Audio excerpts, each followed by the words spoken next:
bermanfaat untuk kita semua. Yang terhormat Bapak Dev Nurala Balaksana sebagai dosen pengampu mata kuliah seminar pendidikan. Yang saya hormati ibu-ibu pemateri serta hadirin yang saya banggakan. Puji serta syukur kepada Tuhan karena pada hari ini kita boleh berkumpul di tempat ini untuk melaksanakan seminar dengan tema putus sekolah bukan putus belajar. Perkenalkan saya Rasita Kabrini Indah sebagai MC yang akan memandu jalannya seminar kita pada hari ini. Semoga seminar kita pada hari ini bisa berjalan dengan baik. Sebelum mengawali kegiatan kita pada hari ini, alangkah lebih baiknya kita berdoa terlebih dahulu. Marilah kita siapkan hati untuk berdoa. Dalam nama Bapa dan Ya Bapa dari surga, puji serta syukur kami haturkan kepadamu atas berkat dan bimbinganmu sehingga kami boleh berkumpul di tempat ini masih dalam keadaan yang sehat walafiat. Ya Bapa, sekarang kami akan memulai kegiatan kami pada hari ini. Bimbingan kami, semoga kegiatan ini dapat berjalan dengan lancar. Namamu yang kudus kami puji hari ini, esok dan sepanjang segala masa. Amin. Dalam nama Bapa, dan Yesus. Amin. Oke, baik. Waktu selanjutnya saya berikan kepada moderator yang akan memandu jalannya pemaparan materi serta diskusi kita pada hari ini. Waktu dan kesempatan saya persilakan. Yang telah memberikan kesempatan kepada saya untuk memandu kegiatan seminar kita pada sore hari ini. Sebelumnya perkenalkan nama saya Maria Katarina Mageno, biasa disapa Kari. Saya mahasiswa aktif Sekolah Tinggi Keguruan dan Ilmu Pendidikan Citra Bakti Ngada, program studi pendidikan guru sekolah dasar semester 5. Jadi kegiatan seminar kita hari ini saya bagi dalam 3 sesi. Yang pertama pemaparan materi, yang kedua sesi diskusi, dan yang terakhir penarikan kesimpulan. Langsung saja kepada ibu pemateri yang pertama, waktu yang tepat saya persilakan.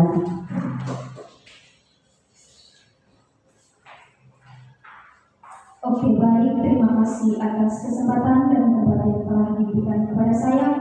Saya Maria Bertitako selaku pemateri pertama akan menyampaikan materi dengan topik yang saya bawakan tentang fenomena putus sekolah di Ngada dan Nagekyo.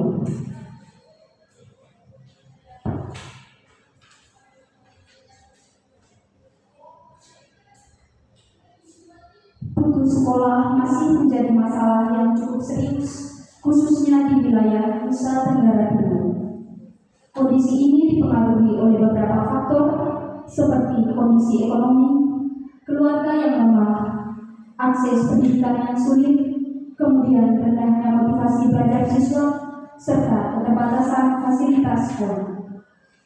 Di wilayah Ngada dan Nagekyo, kondisi sosial ekonomi masyarakat yang hampir sama membuat risiko putus sekolah semakin tinggi.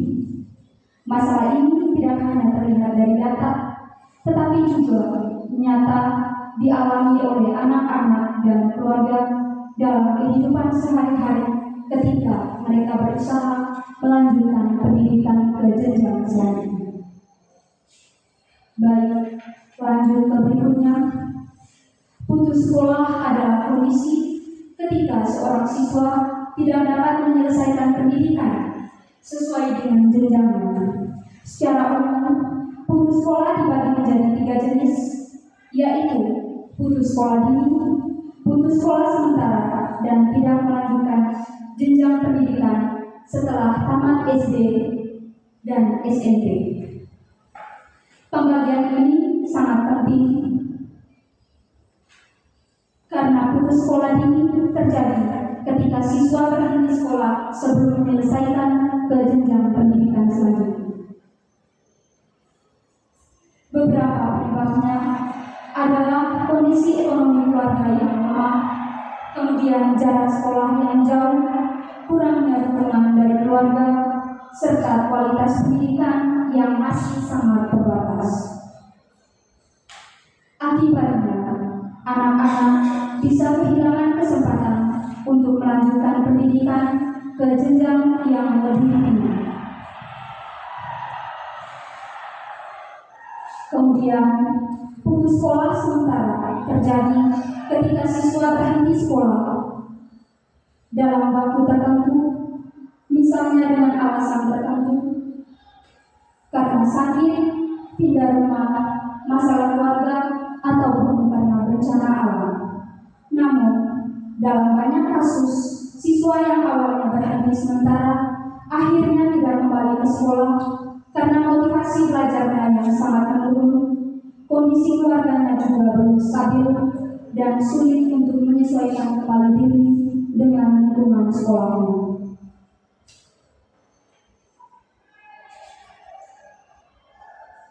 Baik, kita lanjut.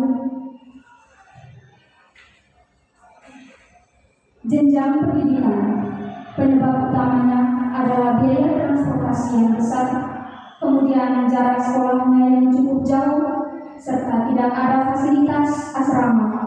Selain itu juga, kurangnya teladan pendidikan dari keluarga juga sangat mempengaruhi keputusan anak untuk tidak melanjutkan sekolah ke jenjang berikutnya.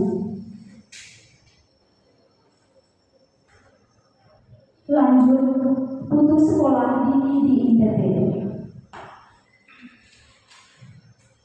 Masih banyak sekolah dengan fasilitas yang minim, jarak sekolah yang jauh, serta kondisi kemiskinan yang cukup ekstrim. Bahkan tidak sedikit anak yang harus berjalan kaki jauh setiap hari untuk pergi ke sekolah. Kondisi ini tentu sangat mempengaruhi semangat belajar dan keberlanjutan pendidikan anak.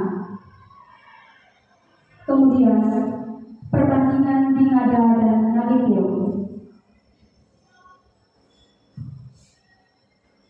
Di wilayah Kabupaten Ngada, angka putus sekolah sekitar berkisar pada 12,7%.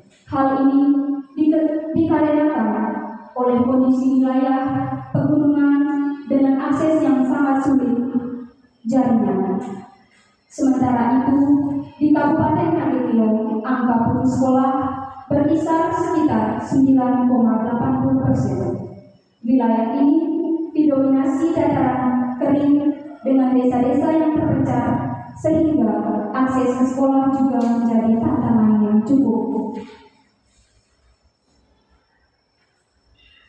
Perbedaan ini sangat berpengaruh terhadap tingkat putus sekolah, khususnya di masing-masing daerah. Baik, kita lanjut. Analisis fenomenologis.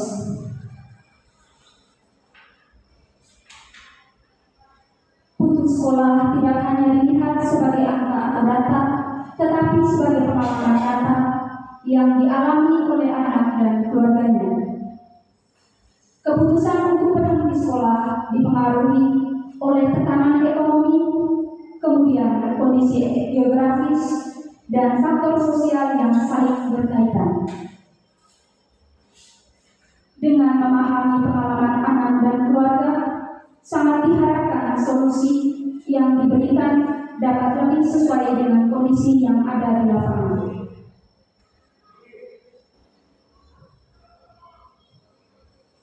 Baik, dari materi yang saya bawakan ini, saya ambil kesimpulan. Dapat disimpulkan bahwa fenomena putus sekolah di Nusa Tenggara Timur, khususnya di Kabupaten Ngada dan Nagekeo, masih menjadi permasalahan yang perlu mendapat perhatian serius oleh pemerintah. Putus sekolah dipengaruhi oleh berbagai faktor seperti kondisi ekonomi keluarga, akses dan jarak sekolah, kemudian keterbatasan fasilitas pendidikan, serta dukungan sosial dan keluarga. Melalui pendekatan fenomenologis, penelitian ini berusaha memahami putus sekolah sebagai pengalaman hidup anak dan keluarga, bukan hanya sebagai data statistik saja. Demikian pemaparan yang dapat saya sampaikan. Terima kasih atas perhatian dari hadirin sekalian. Sekian dan terima kasih. Oke, dari baik itu saja pemaparan materi dari ibu pemateri yang pertama. Sekarang kita masuk ke pemateri yang kedua. Kepada ibu pemateri, waktu dan tempat saya persilakan.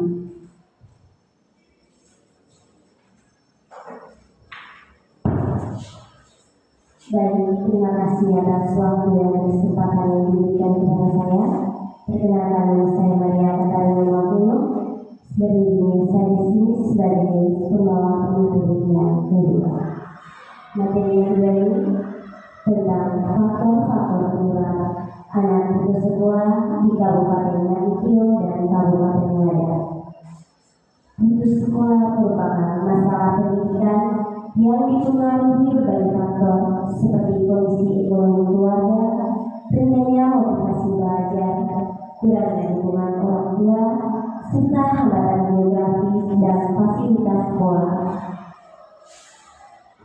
Kajian teori juga menyatakan bahwa faktor individu, keluarga, sekolah, dan lingkungan sosial saling berpengaruh terhadap keberlanjutan pendidikan anak. Oleh karena itu, perlu dilakukan kajian untuk memahami penyebab putus sekolah secara lebih jelas agar solusi yang tepat dapat dirumuskan. Baik, saya akan menjelaskannya lebih terperinci mengenai faktor-faktor penyebab anak putus sekolah.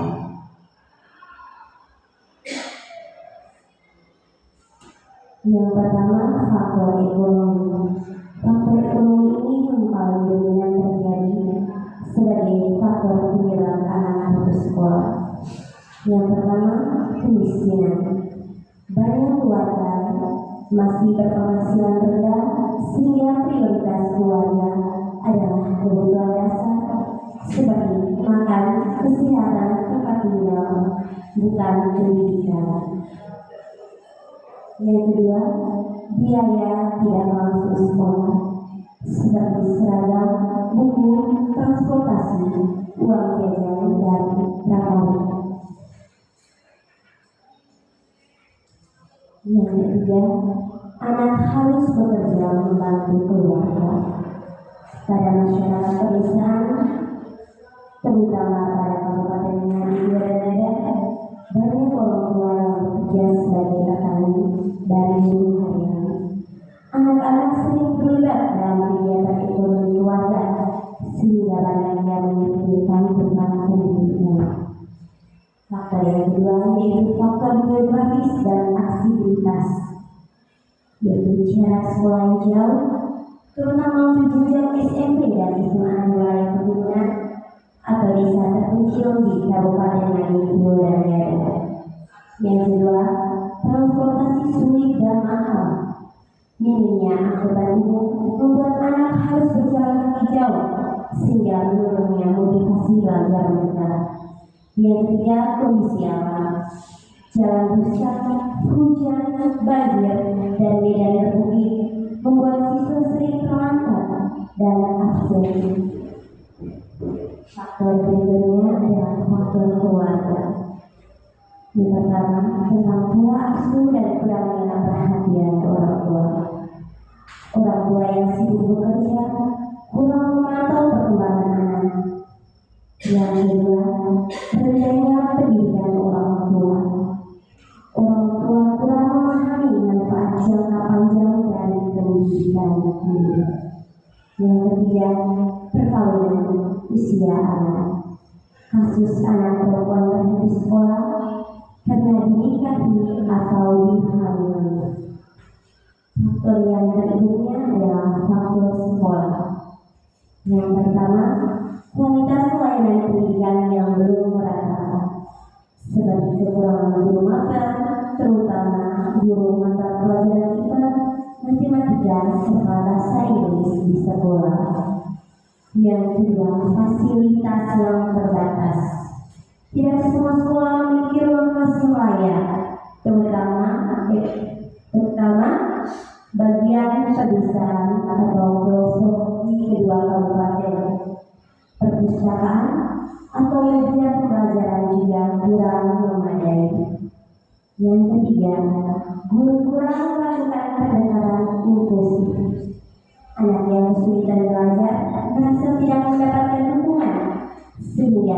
kehilangan motivasi belajar mereka. Faktor yang berikutnya adalah faktor sosial dan budaya. Yang pertama, budaya membantu orang tua dengan anak. Pada musim panen atau tanam, anak sering tidak masuk sekolah karena harus membantu orang tuanya bekerja terlebih dahulu. Yang ketiga, pandangan bahwa sekolah tidak penting. Di beberapa daerah terpencil, pendidikan dianggap tidak berdampak langsung pada kehidupan sehari-hari, terutama bagi kaum perempuan. Yang ketiga, pengaruh teman sebaya. Lingkungan bermain yang tidak mendukung pendidikan meningkatkan risiko anak putus sekolah. Berikutnya, faktor individu atau diri anak sendiri. Yang pertama, kurangnya motivasi belajar. Anak yang mengalami kesulitan akademik mudah menyerah dan mudah kehilangan motivasi belajar mereka. Berikutnya, prestasi rendah dan rasa tertinggal. Anak yang memiliki prestasi rendah atau mereka sering mendapatkan ranking yang terakhir akan sering merasa malu dan tidak percaya diri ketika harus bergabung dengan teman-teman yang lebih berpengetahuan luas. Yang ketiga, kesehatan buruk. Banyak kasus stunting dan anemia di NCT menyebabkan anak sering sakit dan jarang masuk sekolah.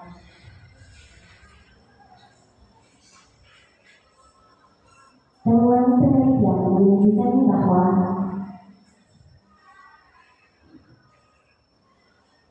hasil wawancara dan kajian teori saling memperkuat. Wawancara ini kami lakukan kepada masyarakat sekitar dan juga kepada beberapa anak. Dari wawancara, partisipan menggambarkan pengalaman nyata yang mencakup perasaan, tantangan, serta cara mereka merespons situasi. Sementara itu, dari kajian teori memberikan kerangka pemahaman tentang faktor-faktor yang mempengaruhi pengalaman tersebut. Kedua sumber ini menunjukkan bahwa pengalaman individu dipengaruhi oleh konteks keluarga, lingkungan sosial, kondisi internal. Baik data empiris maupun teori menegaskan bahwa proses yang dialami partisipan membentuk pemahaman baru, makna mendalam serta perubahan sikap atau perilaku. Dengan demikian, temuan penelitian lebih kuat karena didukung oleh pengalaman langsung dan landasan teoris yang konsisten. Sekian materi dari saya. Waktu berikutnya saya berikan kepada moderator. Terima kasih untuk ibu pemateri kedua. Sekarang kita lanjut ke ibu pemateri ketiga. Waktu dan tempat kami persilakan. Baik, terima kasih kepada ibu moderator. Sebelumnya itu, perkenalkan saya Maria Regina Bewasada. Di sini saya membawakan materi yang ketiga dengan topik peran keluarga dan komunitas lokal. Baik, kita lanjutkan. Yang pertama, pendidikan merupakan hak dasar setiap anak dan menjadi fondasi penting dalam pembangunan sumber daya manusia yang berkualitas. Namun, realitas di berbagai daerah terpencil di Indonesia, termasuk di Kabupaten Niada dan Nagikeo, menunjukkan bahwa tidak semua anak memiliki kesempatan yang sama dalam mengakses pendidikan yang formal. Faktor utama yang menyebabkan anak-anak putus sekolah adalah faktor ekonomi, sosial, budaya, serta kurangnya akses yang menjadi penyebab utama tingginya angka putus sekolah. Kabupaten Niada dan Nagikeo di Flores, Nusa Tenggara Timur merupakan wilayah dengan kekayaan budaya, solidaritas sosial yang kuat, serta karakter masyarakat yang menjunjung tinggi nilai adat. Namun, Keduanya masih menghadapi persoalan putus sekolah akibat faktor-faktor ekonomi, jarak sekolah yang jauh, keterbatasan transportasi, serta tuntutan kerja keluarga. Kita lanjut.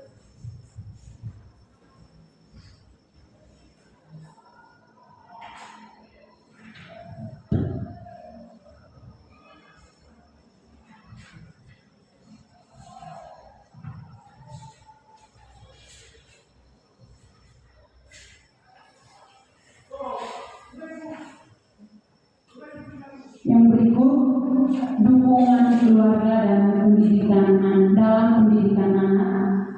Seperti yang kita ketahui itu ada 3. Yang pertama dukungan motivasi, yang kedua penyediaan fasilitas belajar, dan yang terakhir bimbingan dan pendidikan keterampilan.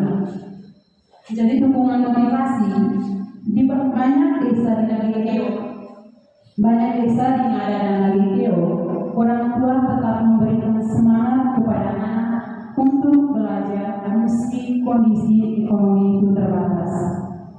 Banyak orang tua juga yang mengatakan bahwa walaupun kami tidak tamat sekolah, anak harus belajar lebih dari kami. Dan juga ada orang tua yang mengingatkan anak tentang pentingnya pendidikan untuk masa depan. Jadi motivasi itu sangat penting karena anak-anak sering menghadapi tekanan ekonomi dan sosial yang membuat mereka rentan berhenti sekolah. Yang berikutnya kedua, penyediaan fasilitas belajar. Yang pertama ada alat tulis, yang kedua ruang belajar di rumah, dan yang ketiga kesempatan mengikuti les atau kelompok belajar di desa.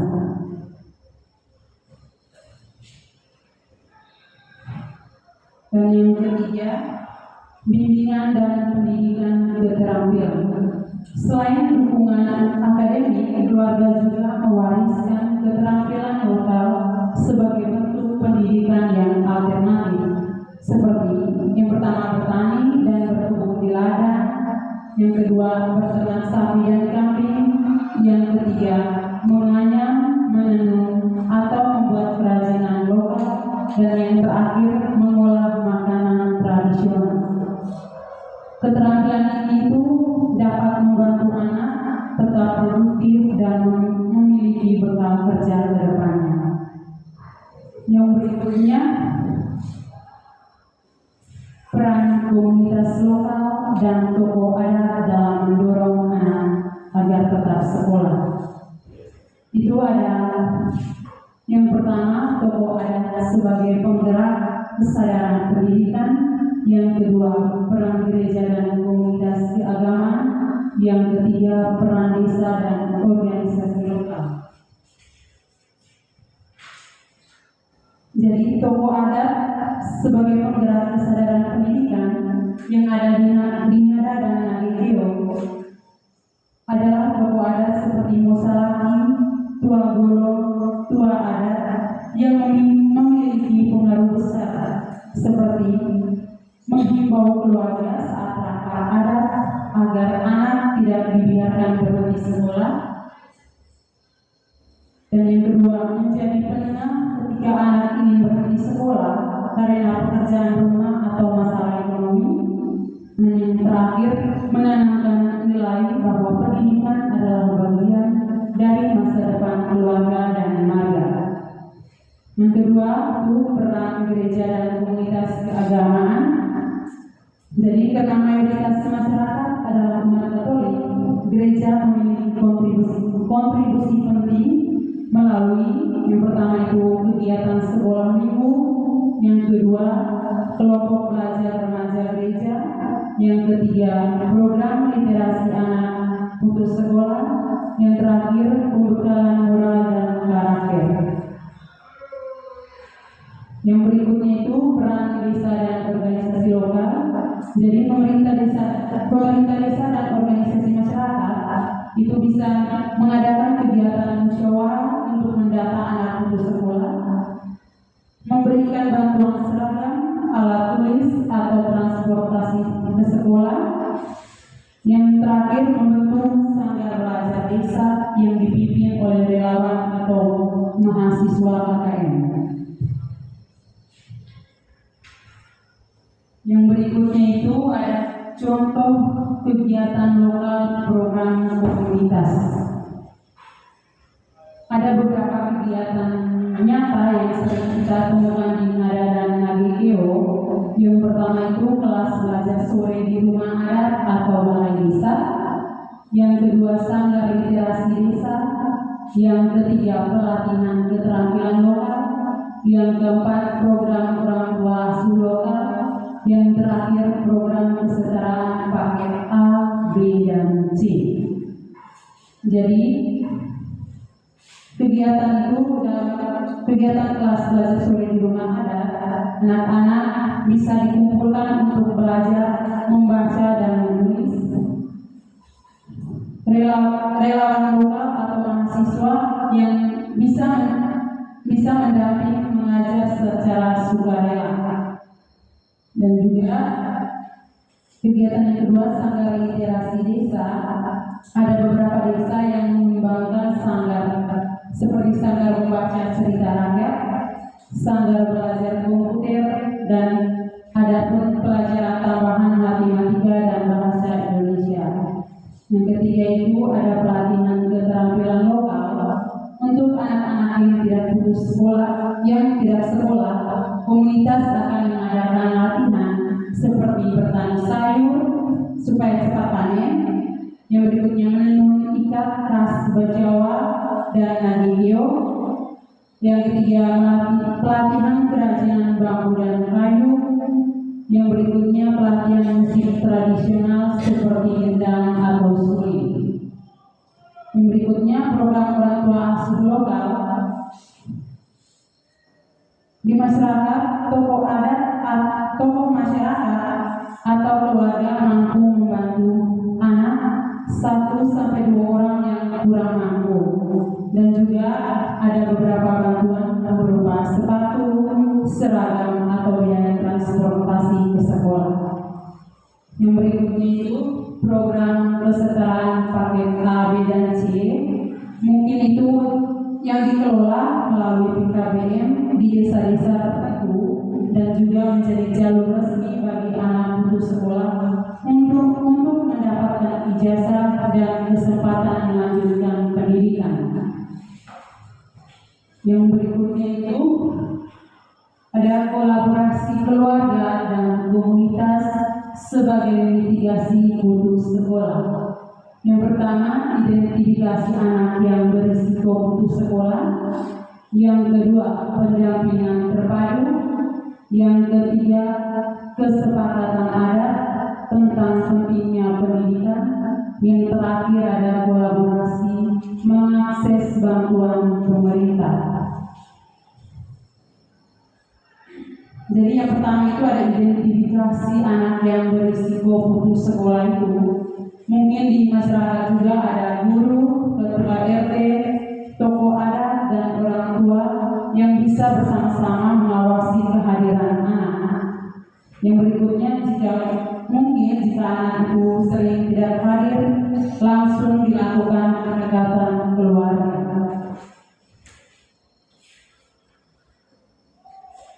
Yang berikutnya itu pendampingan terpadu. Yang pertama, keluarga memberikan motivasi dan ruang belajar. Yang kedua, komunitas menyediakan kegiatan penguatan akademik dan moral.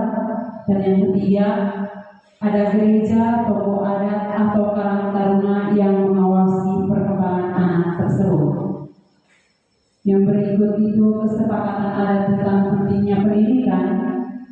Ada juga di beberapa kampung yang muncul kesepakatan adat yang seperti larangan menarik anak dari sekolah tanpa alasan kuat, dan juga kewajiban orang tua untuk mengirim anak ke sekolah minimal sampai tamat SMP. Yang terakhir itu ada kolaborasi mengakses bantuan pemerintah.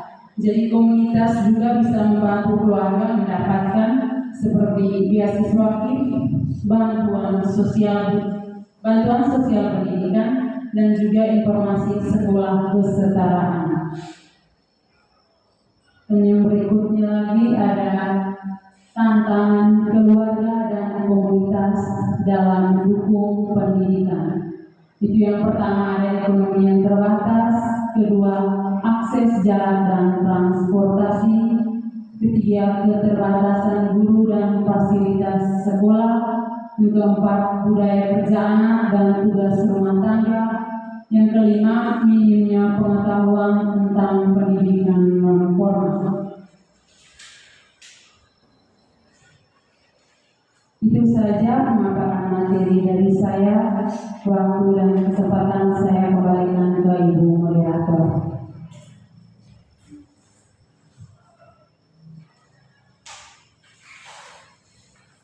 Oke, jadi baik, terima kasih atas waktu dan kesempatan yang telah diberikan kepada saya. Masih semangat? Masih. Oke, kalau masih semangat, kita lanjutkan dengan pemateri keempat. Waktu dan kesempatan saya. Baik, terima kasih kepada Ibu Moderator. Perkenalkan, nama saya Maria Magdalena Muni.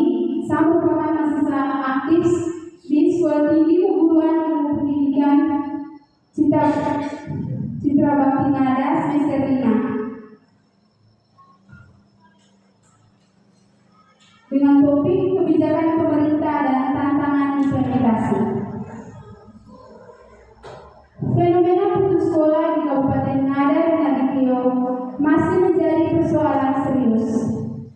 Data BPPS dan Kemdikbud menunjukkan angka partisipasi sekolah menurun pada tingkat SMP dan SMA, terutama di wilayah pedesaan. Angka putus sekolah atau APS merupakan indikator penting dalam menilai keberhasilan sistem pendidikan di suatu daerah. Penyebab anak putus sekolah yang pertama faktor ekonomi. Misalnya kemiskinan, anak ikut bekerja membantu keluarga. Yang kedua, faktor geografis, seperti akses jalan dan transportasi sulit. Yang ketiga, faktor budaya, seperti perkawinan usia anak, prioritas keluarga pada tenaga kerja dibandingkan pendidikan. Dan yang berikut, faktor fasilitas, seperti kurangnya sekolah menengah di desa terpencil. Putus sekolah bukan berarti putus belajar. Banyak model pendidikan alternatif seperti PKBM, kursus sekolah, pendidikan berbasis gereja atau adat yang hadir sebagai solusi. Dan yang berikut, kebijakan pemerintah terkait. Yang pertama, tingkat nasional. Pemerintah menyediakan program wajib belajar 12 tahun. Fokus menuntaskan pendidikan dasar dan menengah, disertai bantuan BOS atau bantuan operasional sekolah. Dan yang kedua, program Indonesia Pintar atau PIP. Memberikan kartu Indonesia Pintar atau KIP bagi anak-anak dari keluarga miskin agar tetap bersekolah.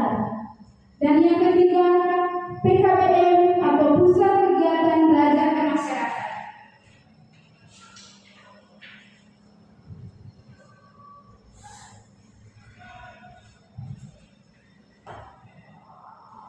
Dan jalur pendidikan non-formal dengan layanan kesetaraan seperti paket A, B, dan C.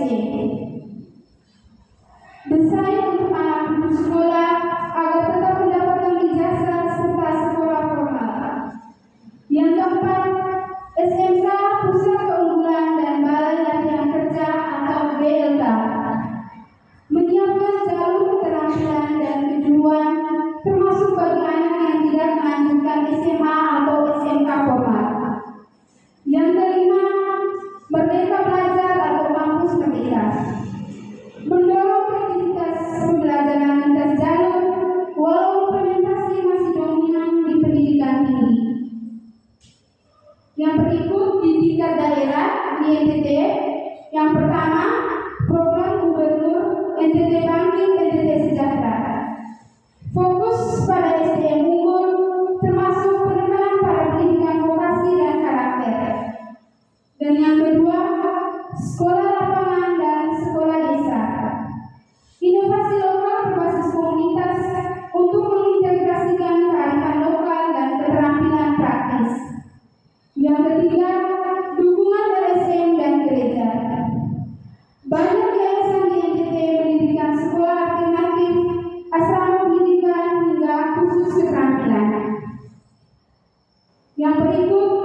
kualitas pendidikan alternatif.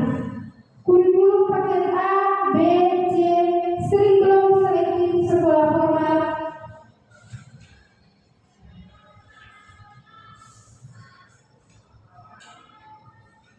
Mayoritas keluarga bergantung pada pertanian dan peternakan dengan penghasilan tidak stabil. Yang berikut biaya seragam, buku, dan transportasi sering menjadi alasan anak berhenti sekolah. Berikut akses jarak dan transportasi. Banyak desa berada jauh dari sekolah dengan medan berbukit. Minim kendaraan membuat anak lebih atau tidak mampu berangkat setiap hari. Yang berikut keterbatasan guru dan fasilitas sekolah. Beberapa sekolah kekurangan guru, fasilitas sekolah terbatas sehingga tidak menarik minat anak. Budaya kerja anak dan tugas rumah, anak sering diminta membantu orang tua berkebun atau menjaga adik. Peran kerja dianggap lebih penting daripada belajar. Dan yang terakhir, minimnya pengetahuan tentang pendidikan non formal. Banyak keluarga tidak tahu bahwa paket A, B, C bisa menjadi jalur penlulusan resmi. Anak yang sudah putus sekolah merasa malu untuk kembali belajar. Saya kembalikan ke moderator. Terima kasih kepada pemateri yang telah memaparkan materinya pada hari ini. Waktu selanjutnya saya berikan kepada pemateri kelima untuk memaparkan materinya. Waktu dan kesempatan saya persilakan. Kelima untuk memaparkan materinya. Waktu dan kesempatan saya persilakan.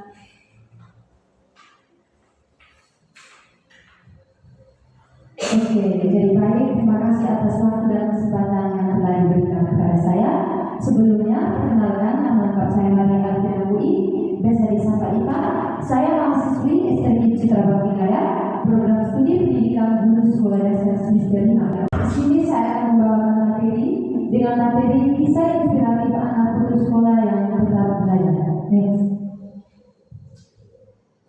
Contoh nyata anak putus sekolah yang tetap belajar melalui jalur non formal. Jadi di sini saya mengambil kisah inspiratif seorang anak dari Bu Awai dengan judul Melangkah Lagi di Jalan Terputus. Dengan cerita, Yuni berasal dari Kelurahan Ratu Mangu, Kecamatan Bu Awai, Kabupaten Riau. Ia adalah anak ketiga dari 5 bersaudara dalam keluarga petani sederhana. Sejak kecil, Yuni tumbuh dengan semangat belajar yang tinggi.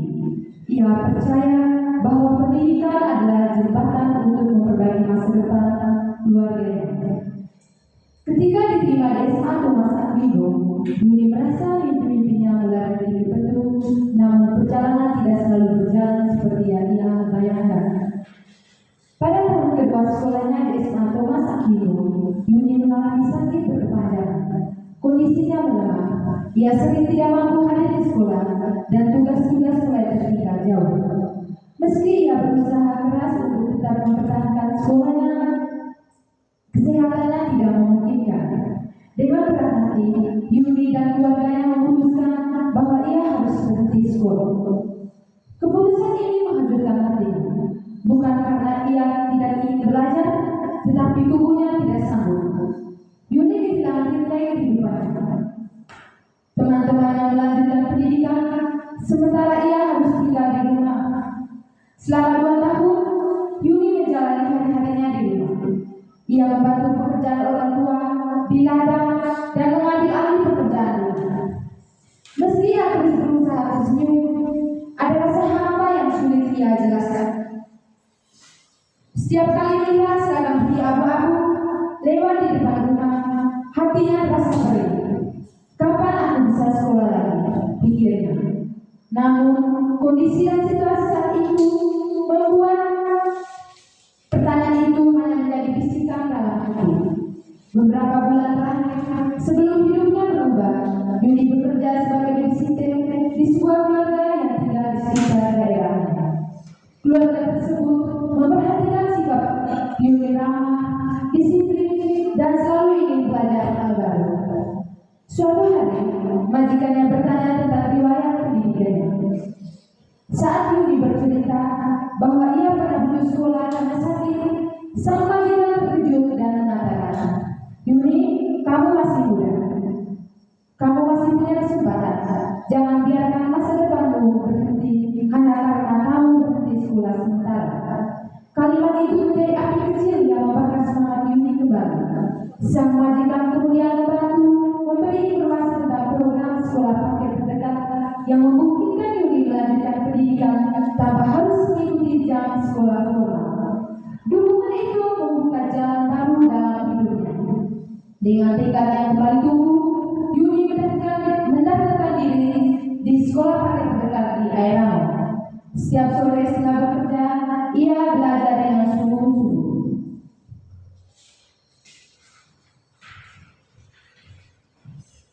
Program paket memberikan fleksibilitas sehingga ia bisa mengejar pelajaran tanpa mengganggu pekerjaan sebagai babysitter. Hari demi hari, Yuni membuktikan pada dirinya sendiri bahwa ia mampu. Ia tidak hanya mengejar ketertinggalan 2 tahun, tetapi juga mulai melihat bahwa mimpinya belum mati, hanya tertunda. Ketika ia akhirnya lulus paket C, keluarga dan majikannya adalah orang-orang pertama yang memeluknya dengan bangga. Perjalanan Yuni tidak berhenti pada ijazah paket C. Yuni dengan keberanian yang tumbuh dari pengalaman pahit dan manis hidupnya, ia mendaftar ke sebuah perguruan tinggi di Jakarta. Kini, Yuni resmi menjadi mahasiswi Fakultas Kebidanan di salah satu kampus swasta di ibu kota. Setiap kali ia melangkah masuk ke ruang kuliah, ia tahu bahwa ia sedang menulis takdir baru bagi dirinya dan keluarganya di Ratu Ngambung. Ia ingin menjadi bidan agar bisa kembali ke kampung halamannya, membantu ibu-ibu, anak-anak, dan remaja putri yang membutuhkan pelayanan kesehatan yang baik. Hari ini, Yuni adalah bukti bahwa garis hidup seorang tidak berhenti hanya karena ia sempat terjatuh. Sakit membuatnya putus sekolah, tetapi bukan membuatnya putus harapan. Nasihat sederhana dari majikannya, dukungan keluarga, dan tekad dalam dirinya sendiri membuka jalan menuju masa depan yang lebih cerah. Jika suatu hari ada anak dari kampung Tabogio yang bertanya padanya bagaimana cara menghadapi masa depan, Yuni akan berkata, jangan pernah takut mulai dari awal. Kadang jalan memutar justru membawa kita ke tempat yang lebih. Sudah dengar semua cerita? Sudah. Oke. Jadi berikut adalah nilai-nilai moral yang terkandung dalam cerita melangkah lagi di jalan yang terputus. Yang pertama, pantang menyerah. Yuni sempat bersekolah karena sakit, tetapi ia tidak berhenti bermimpi. Ia bangkit kembali dan melanjutkan pendidikan melalui program kecil meski harus mengejar ketertinggalan. Yang kedua, pendidikan adalah kunci masa depan. Cerita ini menegaskan bahwa pendidikan membuka peluang untuk memperbaiki kehidupan. Yuni sangat menghargai pendidikan yang menjadikan jalan untuk mengubah masa depan keluarga. Yang ketiga, dukungan orang lain dapat menjadi titik balik. Nasihat sederhana dari majikannya menjadi penyemangat penting yang mengubah arah hidup Yuni. Yang keempat, kesabaran dan ketabahan dalam menghadapi cobaan. Yuni mengalami masa-masa sulit, merasa hampa dan kehilangan ritme hidup. Namun ia bersabar dan tetap membantu keluarganya hingga menemukan kembali semangat. Yang kelima, tekad dan kerja keras akan membawa hasil. Yang keenam, kesempatan selalu ada bagi yang mencari. Cerita ini memberi pesan bahwa meski jalan hidup seorang terputus, akan selalu ada kesempatan baru jika kita mau mencari dan berusaha. Next. Oke. Yang kedua, strategi anak dan keluarga untuk tetap mendapatkan ilmu. Jadi yang pertama adalah mendukung pendidikan sebagai prioritas. Keluarga menganggap pendidikan sebagai sesuatu yang penting. Jadi walaupun ada masalah, keluarga tetap mendorong anak untuk melanjutkan belajar ketika ada peluang. Yang kedua, mencari alternatif yang fleksibel. Jika anak tidak bisa mengikuti sekolah formal, keluarga mencari jalan lain seperti paket A, B, dan C atau pendidikan fleksibel. Ini memungkinkan anak tetap mendapat ilmu tanpa harus mengikuti jam sekolah biasa. Yang ketiga, dukungan sosial di lingkungan terdekat. Orang-orang di sekitar tetangga, majikan dan komunitas bisa memberi nasihat, informasi atau dorongan. Kadang bantuan kecil dari orang lain membuka peluang baru yang besar bagi anak. Yang keempat, dukungan sosial di lingkungan terdekat. Orang-orang di sekitar seperti tetangga, majikan atau komunitas bisa memberi nasihat, informasi atau dorongan. Kadang bantuan kecil dari orang-orang lain membuka peluang baru yang besar bagi anak. Yang berikutnya, memanfaatkan waktu luang untuk belajar. Meski anak bekerja atau punya kegiatan lain, ia tetap menyediakan waktu khusus untuk belajar. Dengan pengambilan waktu yang baik, anak bisa mengejar pelajaran tanpa mengganggu aktivitas lainnya. Yang berikutnya, memberi ruang untuk bermimpi kembali. Walaupun anak sempat gagal atau tertunda, ia kembali didorong untuk punya cita-cita dan berani mengejar pendidikan yang lebih tinggi. Mimpi lama bisa dihidupkan kembali. Yang berikutnya, menggunakan pengalaman hidup sebagai pelajaran. Yang berikutnya, tetap semangat belajar. Yang berikut, menjaga harapan agar tidak mudah menyerah. Yang berikut, membuat pelajaran menyenangkan. Next. Oke, jadi selanjutnya, dampak positif pada kehidupan anak, keluarga, dan komunitas. Yang pertama, dampak positif pada kehidupan anak. Yang pertama, anak lebih semangat belajar. Ketika belajar dibuat menyenangkan, anak merasa bahwa belajar bukan beban. Mereka lebih antusias, tidak mudah menyerah, dan memiliki motivasi untuk terus mencoba hal baru dalam belajar. Yang kedua, lebih mudah memahami pelajaran. Belajar yang menarik seperti melalui permainan, cerita atau aktivitas membuat anak lebih cepat menangkap dan mengingat materi. Hal ini membantu anak memahami pelajaran tanpa harus dipaksa atau diulang berkali-kali. Yang ketiga, menjadi lebih kreatif dan percaya diri. Cara belajar yang menyenangkan mendorong anak untuk berimajinasi, berpikir kreatif, dan mencoba ide-ide baru. Saat mereka berhasil menyelesaikan tugas atau memahami sesuatu, rasa percaya diri mereka meningkat. Oke, yang kedua, dampak positif pada kehidupan keluarga. Yang pertama, hubungan keluarga menjadi lebih harmonis. Suasana belajar yang menyenangkan membuat orang tua dan anak lebih sering berinteraksi dengan cara positif. Yang kedua, orang tua lebih mudah membimbing anak. Ketika belajar tidak perlu tekanan, orang tua merasa lebih tenang dan sabar dalam mendampingi. Yang ketiga, keluarga memiliki rutinitas belajar yang sehat. Belajar menjadi bagian dari kegiatan keluarga sehari-hari. Hal ini menciptakan kebiasaan baik yang mendukung perkembangan anak dan menjadikan rumah sebagai tempat yang mendukung pendidikan. Yang berikut, meningkatkan kebanggaan dan kepercayaan diri keluarga. Yang berikut, mengurangi tekanan dan stres dalam rumah. Yang ketiga, dampak positif bagi komunitas. Yang pertama itu ada meningkatkan motivasi masyarakat.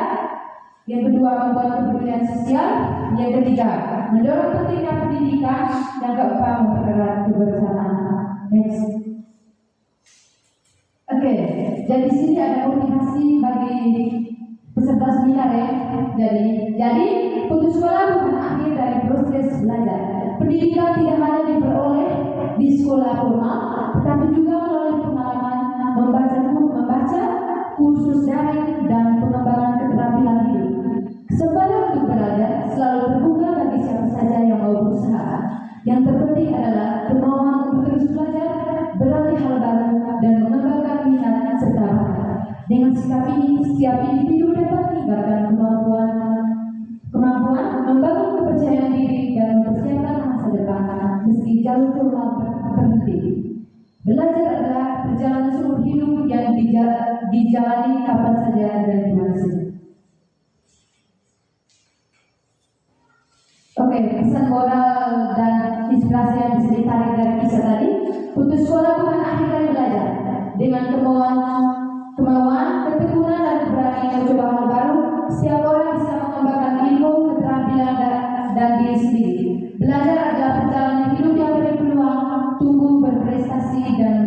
inspirasi bagi orang lain. Oke, jadi sekian saja materi dari saya. Sekian dan terima kasih. Saya kembalikan ke moderator.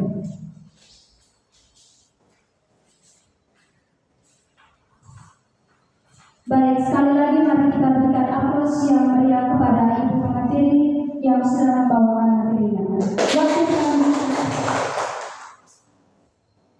Waktu selanjutnya saya berikan kepada pemateri selanjutnya. Baik, terima kasih atas kesempatan yang dapat diberikan kepada saya. Sebelumnya, perkenalkan nama lengkap saya Francisca Gabrieli Ida. Saya berasal dari kampus, saya mahasiswa aktif dari kampus SMKIP Citra Bakti Ngada, program studi pendidikan guru sekolah dasar semester 5 kelas A. Oke, baik. Pada kesempatan ini saya akan memaparkan materi tentang strategi membangun masa depan melalui pendidikan alternatif. Nah, materi ini berangkat dari keprihatinan kita terhadap mereka-mereka yang putus sekolah, yang dimana banyak orang mengatakan bahwa putus sekolah itu adalah akhir dari perjalanan pendidikan kita. Nah, putus sekolah sering kali dipandang sebagai akhir dari proses belajar seorang anak. Kenyataannya, di Kabupaten Narikeo dan Ngada banyak anak yang terpaksa meninggalkan pendidikannya karena faktor ekonomi, strategis pendidikan, kondisi geografis yang sulit, serta keterbatasan transportasi. Namun, berhentinya pendidikan formal seharusnya tidak memberikan hak anak untuk berhenti belajar.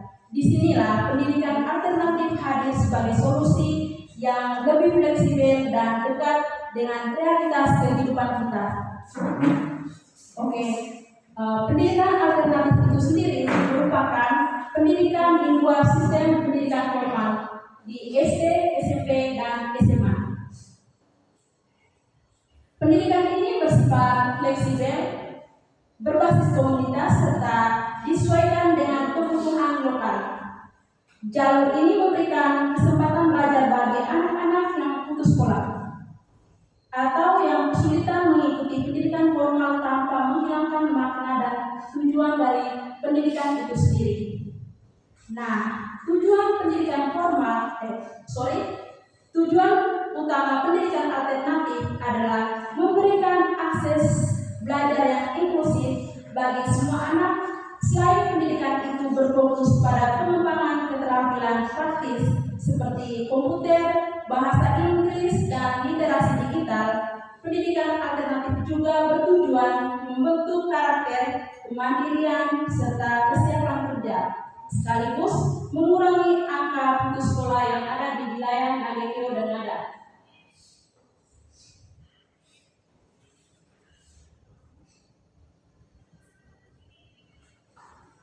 Oke, strategi implementasi lokal dari pendidikan alternatif itu sendiri. Nah, strategi yang dapat diterapkan di tingkat lokal antara lain dengan melakukan pemetaan anak putus sekolah berbasis desa. Selanjutnya, mendirikan ruang belajar komunitas seperti rumah belajar,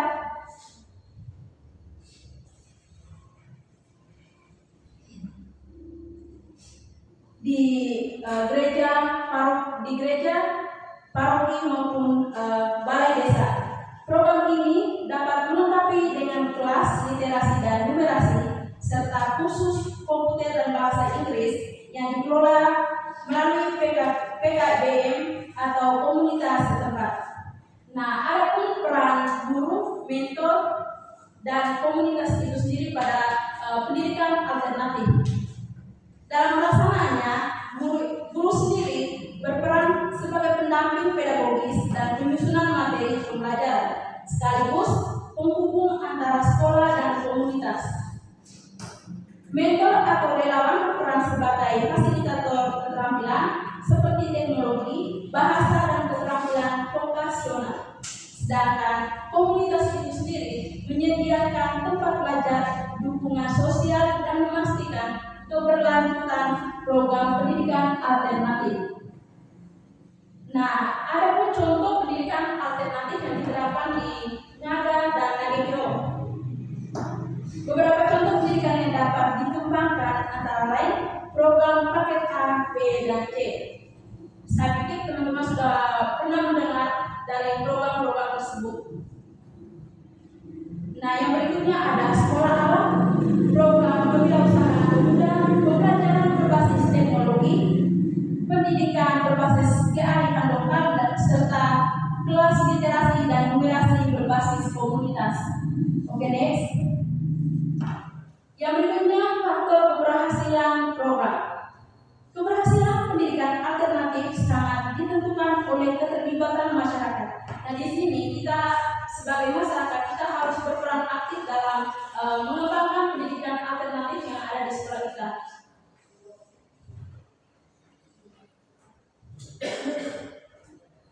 Yang berikutnya ada pendampingan rutin dari guru dan mentor muda, materi pembelajaran yang relevan dengan kebutuhan era digital, serta ketersediaan fasilitas sederhana namun konsisten dan terstruktur.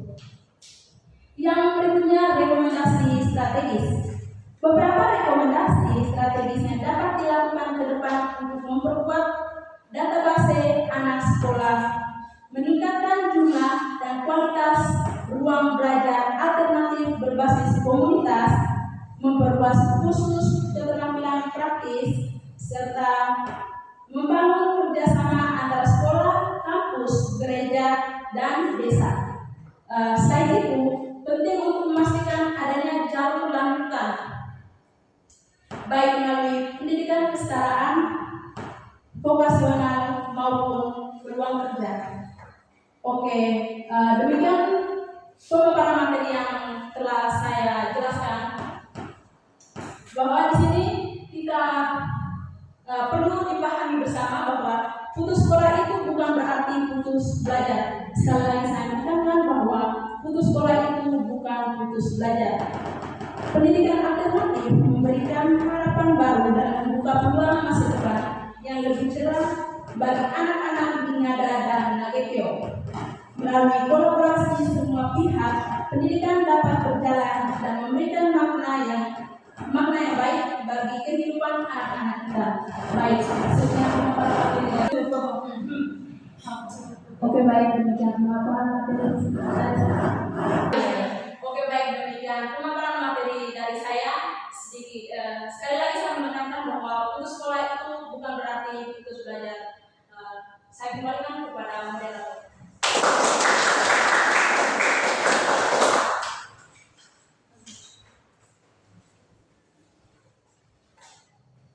Oke, baik, sekali lagi mari kita berikan aplaus yang meriah kepada beberapa pemateri yang telah memaparkan materi.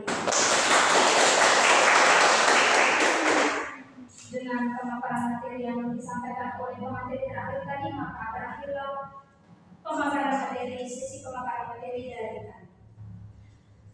Baik, pada sesi selanjutnya saya buka di sesi kedua, yaitu sesi diskusi. Di sini kepada para peserta atau hadirin sekalian yang ingin bertanya terkait dengan materi yang dipaparkan oleh pemateri tadi, saya berikan waktu dan kesempatan.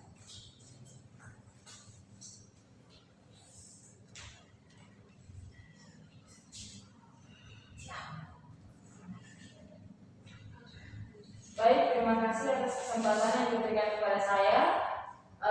Di sini saya ingin memberi pertanyaan kepada pemateri yang ketiga. Tadi sempat dijelaskan tentang keluarga dan komunitas lokal serta pendampingan pendidikan kepada anak yang berada di sekolah formal. Jadi pertanyaan saya, bagaimana keluarga dan komunitas lokal memaknai serta mendampingi pendidikan ketika anak tidak berada di sekolah formal? Terima kasih.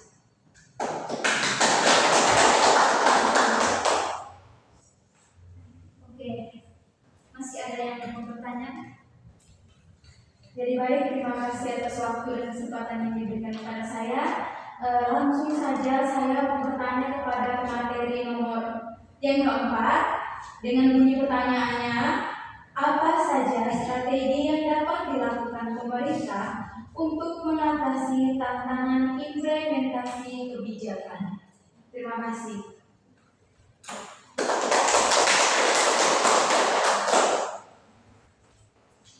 Baik, terima kasih kepada peserta yang telah memberikan beberapa pertanyaan. Sekarang waktu selanjutnya saya akan berikan kepada pemateri untuk menjawab. Oke, baik. Jadi terima kasih atas pertanyaan dari peserta seminar. Menarik sampai duduk. Jadi yang pertanyaannya tadi, bagaimana keluarga dan komunitas lokal memaknai serta mendampingi pendidikan ketika anak tidak lagi berada di sekolah yang formal. Jadi ketika anak tidak lagi bersekolah di jalur formal, keluarga dan komunitas lokal tetap memaknai pendidikan sebagai proses membentuk karakter, keterampilan, dan kemandirian anak. Jadi dalam keluarga juga bisa mengajarkan keterampilan hidup, nilai moral, agama, serta memberi motivasi dan ruang belajar yang alternatif. Dan juga di komunitas lokal pastinya memberikan wadah belajar melalui lembaga adat, agama, kelompok pemuda, dan organisasi sosial, serta menanamkan kearifan lokal seperti gotong royong, seni, budaya, dan tradisi. Maka dari itu, pendidikan dipahami bukan hanya di sekolah, tetapi juga dalam kehidupan sehari-hari melalui pengalaman, nilai, dan kebersamaan. Sekian saja. Oke, kepada peserta yang bertanya tadi, apakah ada sanggahan terkait dengan jawaban? Oke, Mas. Selanjutnya saya persilakan kepada Ibu pemateri keempat untuk menjawab pertanyaan tadi. Baik, terima kasih untuk peserta yang sudah bertanya. Sekarang saya akan menjawab pertanyaan. Dengan soal beberapa strategi yang dapat dilakukan pemerintah untuk mengatasi tantangan implementasi kebijakan. Di antaranya, yang pertama, meningkatkan koordinasi dan kerjasama. Meningkatkan koordinasi dan kerjasama antar lembaga pemerintah. Dan yang kedua, meningkatkan kapasitas sumber daya manusia dan infrastruktur. Dan yang ketiga, melakukan evaluasi dan monitoring secara teratur untuk memastikan implementasi kebijakan efektif. Dan yang keempat, meningkatkan partisipasi masyarakat dalam proses pembuatan dan implementasi kebijakan. Dan yang terakhir, meningkatkan transparansi dan akuntabilitas dalam implementasi kebijakan. Baik, teman bisa diterima? Oke, bagaimana peserta yang memberikan pertanyaan tadi, apakah bisa diterima dengan jawaban dari pemateri? Bisa. Oke. Baik.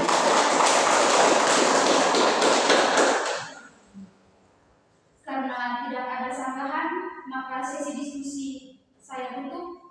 Di sini saya akan mengambil kesimpulan dari materi seminar kami pada hari ini. Fenomena putus sekolah baik dini maupun sementara dipicu oleh berbagai faktor seperti ekonomi, akses yang sulit, dukungan keluarga rendah, kualitas pendidikan yang belum memadai, serta gangguan seperti sakit, pindah rumah, masalah keluarga, dan bencana. Kondisi ini menunjukkan perlunya perhatian bersama untuk memastikan setiap anak mendapatkan kesempatan belajar yang berkelanjutan. Sekian materi seminar kami hari ini. Atas perhatian saya ucapkan terima kasih. Kali ini saya serahkan kembali kepada MC.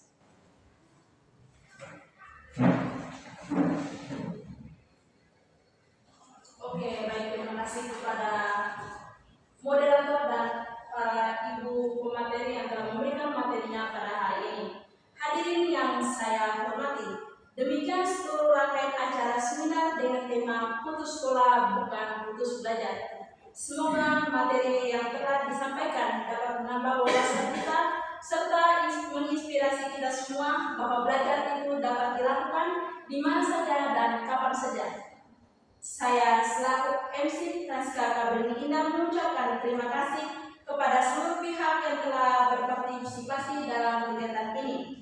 Mohon maaf bila selama memandu acara terdapat kata-kata yang tidak berkesan dan kurang berkenan. Akhir kata,